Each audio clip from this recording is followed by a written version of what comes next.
জাতীয় রাজস্ব board NBR আবগারি শুল্ক বাড়ানোয় বিমান টিকিটের মূল্য বেড়েছে।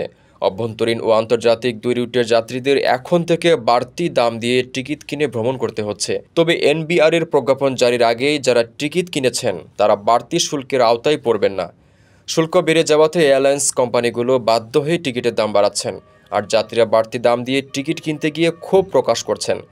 কারণ এমনিতেই যাত্রীরা কম দামি টিকিট ক্রয় করতে চান, কিন্তু শুল্ক বেড়ে যাওয়াতে যাত্রীদের বাড়তি ভাড়া গুনতে হবে। এতে করে কিছু ক্ষেত্রে টিকিটের চাহিদা কমতে পারে। জিডিপিতে এর নেতিবাচক প্রভাব পড়ারও সম্ভাবনা রয়েছে।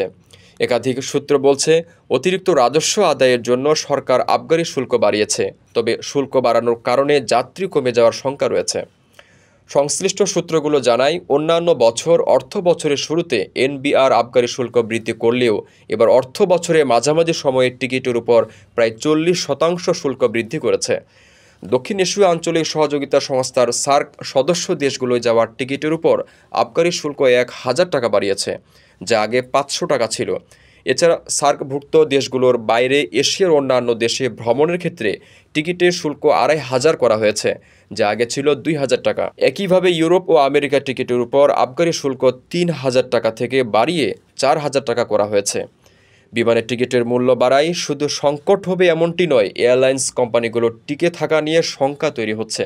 ট্রাভেল এজেন্টদের ব্যবসায় কিছুটা হলেও প্রভাব পড়বে। তবে ট্রাভেল এজেন্টরা মনে করছেন, সিন্ডিকেটের মাধ্যমে মধ্যপ্রাচ্যের রুটগুলোতে যাত্রীদের যেভাবে দ্বিগুণ ভাড়া গুনতে হচ্ছে, এর তুলনায় সরকার যে আবগারি শুল্ক বাড়িয়েছে সেটি কিছুই না। তাই টিকিট সিন্ডিকেটের বন্ধের জন্য সরকারকে কাজ করতে হবে।